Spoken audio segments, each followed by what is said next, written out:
हाय, श्री स्वामी समर्थ सर्वांना. आज ना कडधान्याची भाजी बनवणार आहेत मी.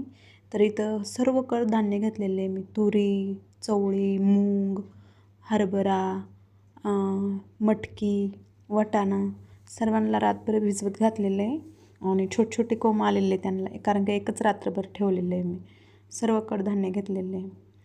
आणि इथं कुकरमध्ये मी तेल टाकले, थोडीशी हळद, आणि आपल्याला 2 शिट्ट्या शिजवून घ्यायचं आहे हे कडधान्य सर्व.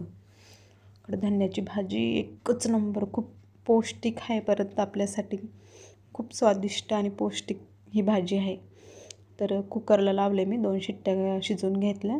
आणि इथं फोडणीसाठी मी तेल टाकलं आहे. तेल थोडं शिल्लक टाकले आणि 2 मिडियम साईजचे कांदे, मोहरी, आणि थोडासा कांदा आपल्याला लालसर होऊ द्यायचा आहे, चांगला मऊ लालसर. एक टोमॅटो टाकला आहे मी कट करून, थोडासा बारीक केला आहे, कारण की असं मऊ व्हायला पाहिजे. थोडीशी हळद. आणि इथं ना मी कढीपत्ता तेलात टाकायला विसरलेच होते. कधी कधी असं होतं आहे ना, व्हिडिओच्या नादामध्ये, शूट करण्याच्या नादामध्ये आपण काहीतरी विसरतो आहे. मला खूप 2-3 वेळेस झालं आहे असं घाईघाईत. तर इथं मग नंतर टाकलं आहे मी, म्हणलं जाऊ दे. थोडीशी आलं लसूण पेस्ट घातली. आणि इथं मसाले ना मी थोडा याचा घातला आहे, कारण त्याला छोले मसाला आणि थोडासा मिसळ मसाला घातला आहे, कारण की आपण हरभरा आणि मटकी घातलेली आहे ना, त्याच्यामुळं थोडा फ्लेवर छान येईल म्हणून.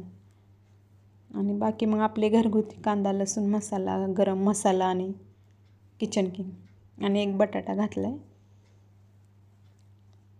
आणि हे आपलं 2 शिट्ट्या शिजवून घेतलेलं कडधान्य. खूप छान लागते ही भाजी, खूप अप्रतिम भन्नाट. वास तर बघा इतका छान येऊ लागला आहे, लय छान. हे बघा, 5-7 मिनटं थोडंसं उकळी येऊ द्यायची आणि स्लो गॅसवर, मग कारण की आपण ऑलरेडी अगोदर ते शिजवून घेतलेलं आहे कडधान्य आपलं. आणि मग स्लो गॅसवर थोडंसं होऊ द्यायचं.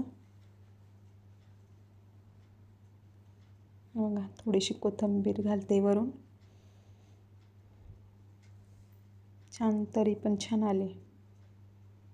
वास तर खूप छान येऊ लागला आहे. हे बघा, भन्नाट भारी टेस्ट, खूप छान येऊ लागले वास तर.